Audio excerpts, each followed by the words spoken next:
Baik, hari ini kita akan bahas tentang algoritma pembentukan kurva ya. Nah, jadi untuk pembentukan kurva itu ada yang namanya Bezier ya, kurva Bezier. Kurva lainnya, jenis lainnya ada yang namanya spline atau B-spline ya, jenis kurva yang lain ya. Nah, ini jadi kita lihat urutan sejarahnya ya. Sebelum adanya komputer ya. Kalau komputer kan adanya sekitar tahun 40-an ya, awal 40-an, komputer yang elektronik ya. Dan itu pun belum ada graphical user interface ya. Ya, bahkan tampilannya hanya menggunakan tampilan lampu saja ya, kalau yang awal-awal ya, yang seperti komputer ENIAC ya. Graphical user interface itu ya sekitar tahun 60-an ya, awal-awal 60-an ya, yang masih terbatas ya. Teknologi layarnya masih menggunakan CRT ya, yang tampil hanya layar hitam putih saja ya. Nah, jadi sebelum diimplementasikan di komputer ya, sebenarnya sebelumnya secara matematika untuk menggambar kurva ini sudah dirumuskan ya dalam bentuk polinomial ya. Nah, ada namanya polinomial Bernstein ya. Berikutnya ya, setelah perkembangan komputer, perhitungan ini diterjemahkan dalam bentuk algoritma ya. Ada namanya algoritma Descartes-Joule ya. Nah, kemudian dikembangkan lagi oleh Pierre Bezier ya, seorang teknisi di perusahaan mobil ya. Kalau di kurva Bezier dia menggunakan ada titik kontrol ya.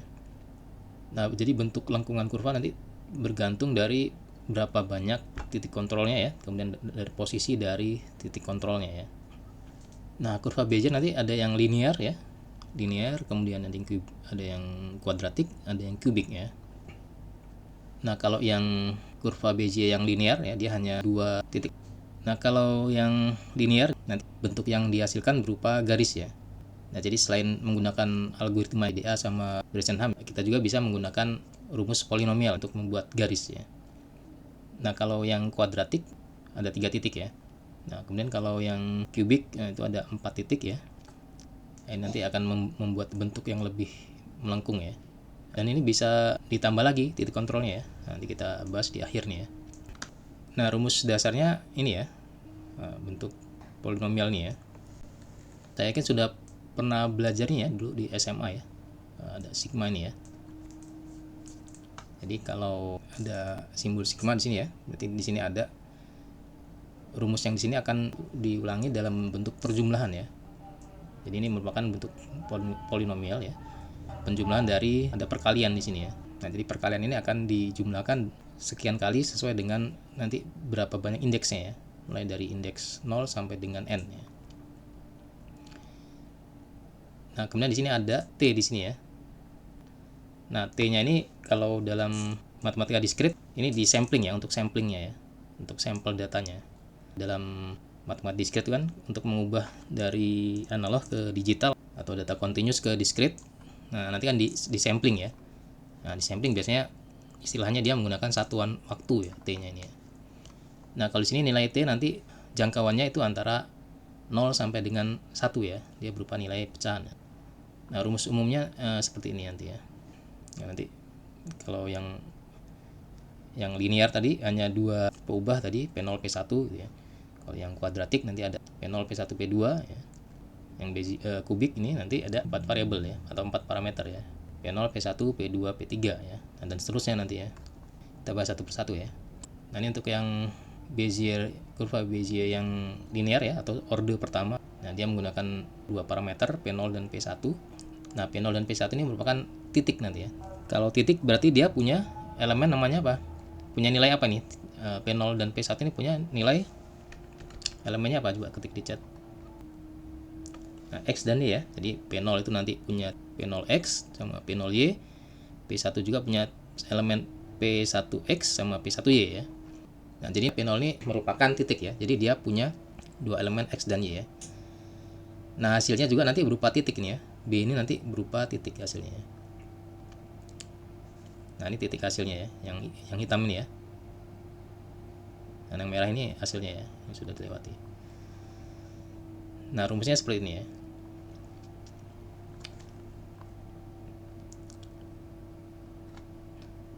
Nah, kalau tadi kan dalam ini ya. Nah, beta I kemudian B BI gitu ya. Hasilnya ini ya. Nah, ini dikembangkan betanya jadi P0 P1 tadi ya. Untuk T-nya sekian ya. Nah, T-nya itu mulai dari 0 sampai dengan 1 ya.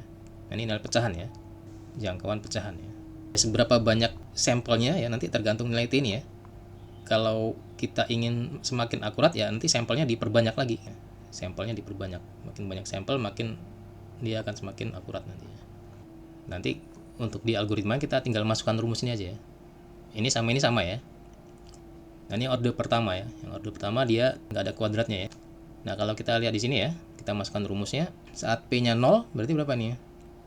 Nanti dicari nilai X sama Y-nya ya. P0X, P0Y ya. Cari. Berarti nanti bisa diganti dengan X ditambah dengan T kali P1X ya, kemudian dikurang P0X ya. Nah, atau di sini 1 dikurang T-nya berapa ya? Misalkan kalau 0 dikali P0X ditambah T dikali P1X ya. Y-nya juga nanti dicari. Nah, P0Y ya. 1 dikurang T-nya dikali P0Y ditambah T dikali P1Y ya. Hasilnya nanti ini ya. Nah, kalau di sini 0, T-nya 0, nah berarti sama dengan 1 dikali P0 ya. Sama dengan P0 ya. Kalau di sini 0 kan ini 0 ya. Kalau P-nya 0 berarti dia ya P0-nya. P0-nya berapa di sini ya? XY-nya berapa? Kalau X-nya misalkan kalau P0-nya itu di XY-nya 5,5 misalkan ya. Berarti nanti di sini 5 dikali 1 ya. Nah, atau 5 di sini ya. Y-nya 5, X-nya juga 5 ya. Kalau di sini 0 ya. Nah, kemudian di sini misalkan 10,10 misalkan ya. Nah, saat ininya 1 ya, T-nya 1, nah berarti P0-nya ini 0 ya. Nah, 1 dikurang 1 kan ya. 1 dikurang 1 0 di sini ya. Nah, berarti P1 nanti ya.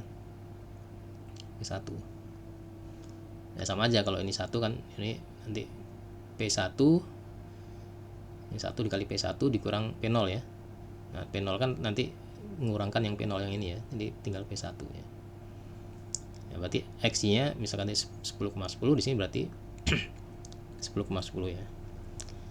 Nah, coba sekarang langsung dijawab ya.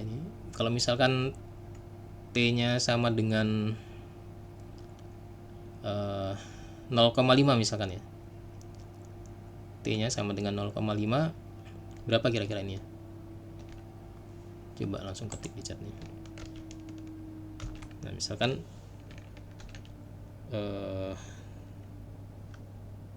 P0X-nya sama dengan 5 ya. Kemudian P0Y-nya sama dengan 5. Kemudian P1X-nya sama dengan 10. Atau biar mudah saya buat genap aja lah nilainya biar gampang ngitungnya ya.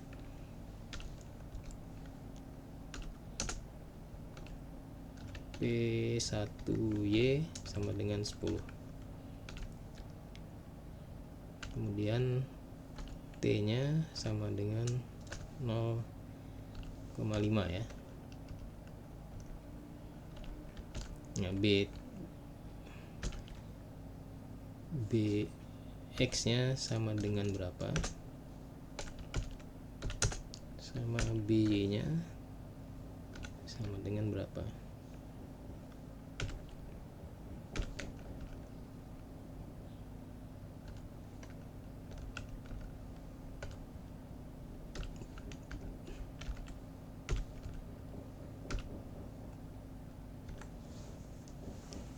Nah, silakan langsung jawab ya.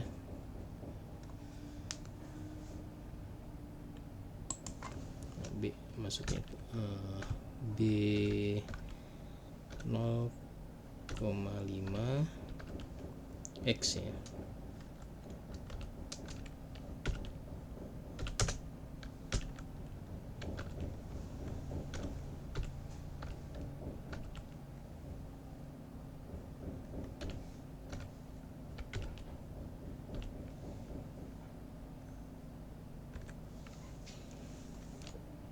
Nah, berarti nanti dia di sini ya. Di tengah nih ya, tepat di tengah ya. 0,5 ya. Nah, ini T-nya 0,5 di sini. Nah, berarti nanti pada saat T-nya 0,5, X-nya berapa? B saat 0, T-nya 0,5, Y-nya berapa. Nah, langsung aja masukkan di rumus ini. Sama aja salah satu nih ya, ini sama ya, sama yang ini sama. Silakan langsung dijawab ya. 7,7 ya. Nah, ini berarti yang X dulu ya. Yang Y nanti sama ya. Karena nilainya kan sama ya. X-nya 5, X-nya 4 ya, X-nya 4, Y-nya juga 4 ya, untuk P0 ya. Yang P1-nya Y-nya, X-nya 10, Y-nya juga 10 ya. Sama ya. Nah, di sini berarti 4 ya. 4 ditambah dengan 0,5 atau setengah ya. Nah, di sini 10 dikurang 4 ya. Nah, 6 ya. 10 kurang 4, 6 ya. Kali setengah ya, kali 0,5. Berarti 3 di sini ya. 3 di sini 4 ya. P0 kan 4.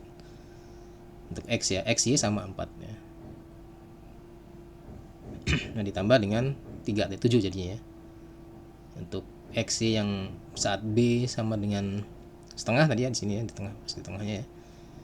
Berarti 7,7 ya, XY-nya sama.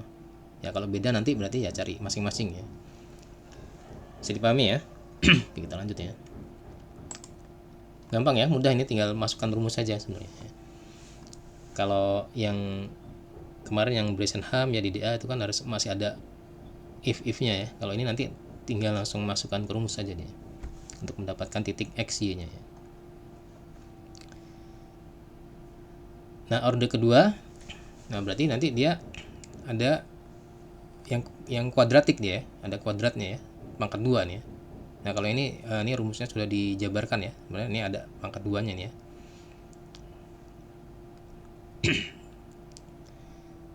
Nah, rumusnya seperti ini. Ya, tinggal dimasukkan rumusnya aja. Ya. Sama ya. Tinggal dimasukkan ke rumusnya nanti. Atau nanti di algoritmanya tinggal kita masukkan rumusnya. Nah, kalau bedanya nanti kalau orde kedua ada satu titik kontrolnya ya. Nah, berarti ada 3 titik nanti, titik awal P0, titik akhir P2, sama titik kontrolnya P1 ya, titik acuannya ini ya. Nanti akan menentukan nanti bentuk kurvanya, lengkungan kurvanya ini ya, titik acuan ini ya.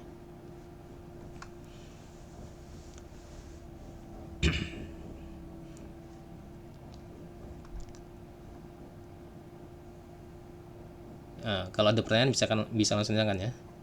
Ini ya, kalau sudah paham ini gampang ya. Ini tinggal masukkan rumus saja. Untuk yang orde ketiga juga gitu ya, sama aja. Nah, kalau di JavaScript nanti ada 2 metode ya, 2 metode yang digunakan untuk menggambarkan kurva ya. Yang ada kuadratik, ini menggunakan quadratic curve ya, quadratic curve 2 ya. Nanti sama yang satu lagi yang kubik ya, nanti Bezier curve 2 ya. Nah, kalau yang kuadratik, nah ini nanti seperti gambar garis kemarin ya, seperti untuk menggambar garis kemarin ditentukan dulu titik awalnya ya. Dia pakai pad ya, pakai perintah padnya. Jadi tentukan titik awalnya dulu, move to sini ya. Ini sebagai P0-nya tadi ya, titik awal P0 di sini ya.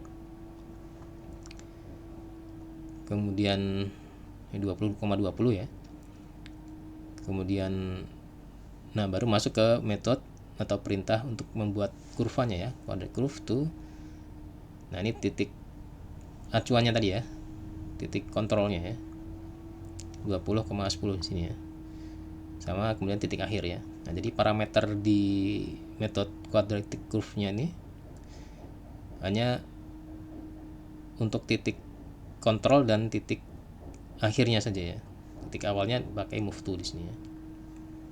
Nah, seperti gambar garis kemarin ya, dia pakai move to dulu ya. Move to baru kemudian line to kemana ya, titik akhirnya ya.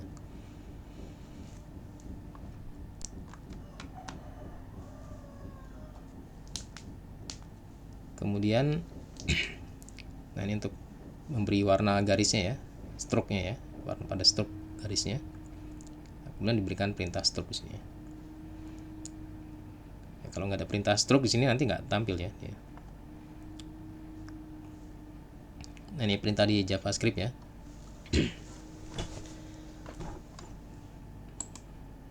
Nah, kemudian yang order ketiga sama ya. Hanya dia rumusnya dia pangkat 3 ya. Nah, pangkat 3 di sini. Yang polinomial yang pangkat 3 ya. Nah, ini seperti ini. Kalau yang kuadratik tadi yang pangkatnya sudah dijabarkan ya. Ini rumus akhirnya nih ya, penjabarannya. Nah, kalau ini masih dalam bentuk pangkatnya. Pangkat 3, pangkat 2 ya.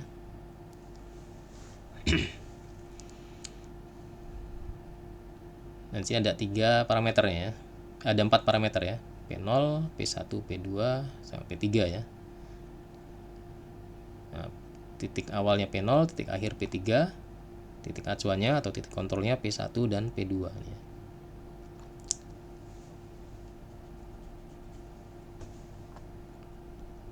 Nah, untuk mendapatkan titik akhirnya di sini ya, B-nya pada saat T, ini hitung rumusnya ya, tinggal masukkan nilai P0, P1, P2, P3 ya. Nah, dikali dengan masing-masing T-nya ya. Nah, sini 1 min T pangkat 3 dikali P0, kemudian sini 3 dikali 1 min T pangkat 2 ya. Nah, mungkin dulu waktu pelajaran matematika Anda nggak paham ya, ini belajar rumus ini buat apa ya. Nah, di sini di grafika komputer ini implementasinya di sini ya, salah satunya di kalau di grafika komputer ya, implementasi dari bentuk polinomial ya, interpolasi atau interpolasi ini untuk membuat kurva ya, salah satunya.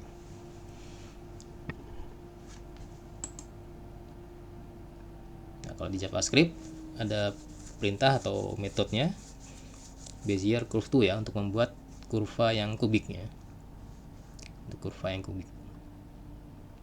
Nah, ini titik awal sini ya. Nah, titik 2 titik acuannya ya di sini P1 P2 ya. Ini P1 P2 dan titik akhirnya di sini ya. Sampai sini bisa dipahami ya. Kalau ada pertanyaan silahkan langsung aja. Nah, ini untuk orde berikutnya ya, bisa ke-4, ke-5 dan seterusnya ya. Nanti tinggal ditambahkan ya titik acuannya ya. Kalau orde ke-4 ini ada 3 titik acuan ya. Orde ke-5 ada 4 titik acuan ya, dan seterusnya ya. Ya, rumusnya juga lebih kompleks tadi ya. Nanti berarti kalau orde ke-4 nanti berarti ini pangkat 4 ya. Nah, pangkat 4 terus dijabarkan lagi di penurunannya ya. Orde ke-5 pangkat 5 dan seterusnya ya. Sebelum pelatihan kita demo dulu ya.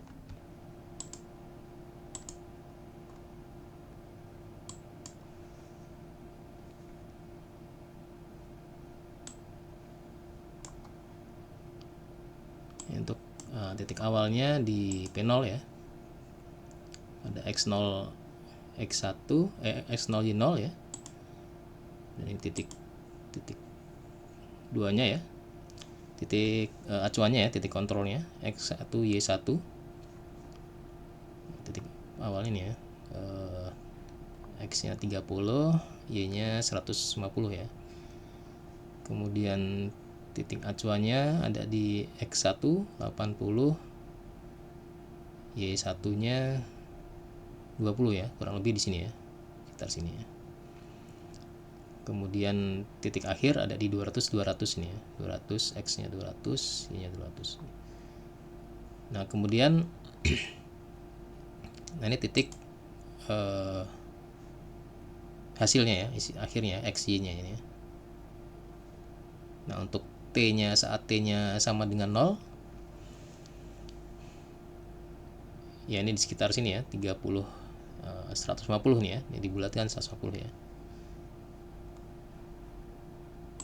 Nah, ini saat T nya sama dengan 0 ya, kemudian T nya sama dengan 1 sini ya, ini. Nah, dan seterusnya ya, T nya sama dengan 0,1 ya, 0, sekian ya. Nah, ini penambahannya dia ini ya, penambahannya dia. Nah, kalau tadi kan pecahannya 1/10 ya. Nah, kalau kita pingin buat sampelnya lebih banyak lagi, ya pecahnya kita perkecil lagi ya. Nah, di sini saya buat pecahannya ini ya. T-nya ditambah dengan 0,001 ya. Nah, berarti nanti kalau misalkan saya perkecil nilainya, jadi nanti kira-kira jadi hasilnya seperti apa? Kira-kira nanti. Nah, sampai ini 1 ya. T-nya 1 ya. Nah, dikali 1 kan 200 ini ya. Sampai titik akhir di sini. Nah, kalau misalkan T-nya incrementnya itu saya kurangi ya, misalkan jadi 0,01 atau 0,1, jadinya gimana? Coba ketik di chatnya. Ini saya ubah ya. Saya ubah nilainya di sini jadi 0,01 atau 01 misalnya. Kira-kira apa hasilnya? Di sini tadi ya, kalau ini semakin kecil semakin banyak sampel ya. Saya kurangin lagi, kalau ini saya kalau ini kan berarti 1/1000 ya. Kalau saya kurangin lagi jadi 1/100 atau 1/10, berarti kan saya kurangin sampelnya ya, samplingnya saya kurangin ya. Kira-kira hasil di sini nanti jadi seperti apa? Bisa ketik di chat. Dipahami lagi ya, kalau dalam sistem digital kalau semakin banyak sampel semakin akurat ya. Semakin sedikit sampel semakin ya titiknya semakin sedikit. Atau apa? Yang jadi hasilnya gimana? Hasilnya gimana nanti hasilnya kira-kira? Ya titiknya semakin sedikit. Jadi ya jadinya gimana? Lebih pendek. Kira-kira hasilnya gimana? Sampelnya lebih sedikit, ya titiknya semakin sedikit. Jadi kira-kira nanti visualnya itu seperti apa? Ya lebih pendek atau lebih apa gitu ya. Ada yang mau jawab lagi nggak nih? Tidak sempurna, kurang sempurna. Oke, ada lagi yang lain?